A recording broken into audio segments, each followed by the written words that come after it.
আসসালামু আলাইকুম। Faisal Enam with YouTube চ্যানেলে আপনাদের সকলকে স্বাগত জানাচ্ছি। আজকে আমরা প্রথম টি-20টা হেরে গেলাম। প্রথম টি-20 হারের পেছনে আমি টিম ম্যানেজমেন্টের কিছু সিদ্ধান্ত নিয়ে আজকে আলোচনা করব।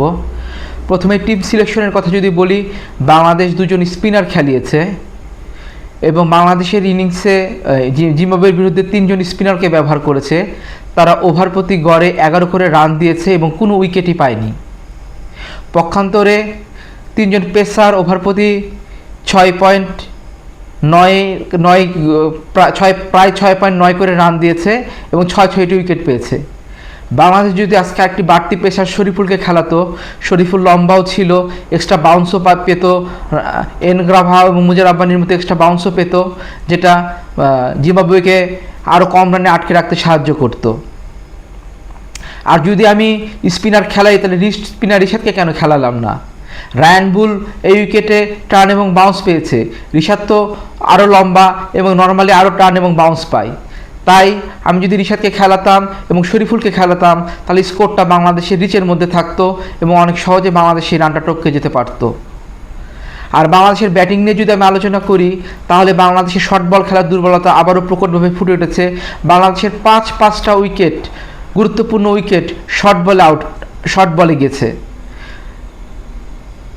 তানজিদ হাসান তামিম পুল করতে যে আউট হয়েছে, সাইফ হাসান পুল করতে যে আউট হয়েছে, ইয়াসির রাব্বি শর্ট বলে আউট হয়েছে, সাইফুদ্দিন পুল করতে যে আউট হয়েছে এবং 4টা উইকেটই এনগ্রাভা পেয়েছে। মুজার আব্বানিও শর্ট বলে নাসুম মাহমুদকে আউট করেছে। বাংলাদেশ যদি এই পর্যায়ে ক্রিকেটে ভালো করতে চায়, তাহলে শর্ট বল আরও দক্ষতার সাথে খেলতে হবে। বাউন্সি উইকেটে যদি বাংলাদেশ ভালো করতে চায়, শর্ট বল যতটা সম্ভব অ্যাটাকিং থেকে শান্ত মেজাজে শর্ট বলগুলি বাউন্ডারি ছাড়া করতে হবে, নাহলে বাংলাদেশ আন্তর্জাতিক ক্রিকেটে বাউন্সি উইকেটে ভালো করতে পারবে না। আর ম্যানেজমেন্টের আরেকটা সিদ্ধান্ত ছিল টসে জিতে ফিল্ডিং নেওয়া। এটাও একটা বড় ধরনের ব্লান্ডার ছিল বা একটা ভুল ছিল।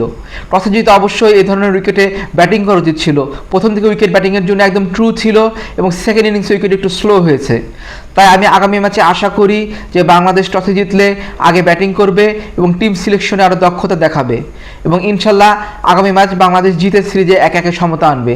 সবাই ভালো থাকবেন, সবাইকে অনেক ধন্যবাদ। আল্লাহ হাফেজ।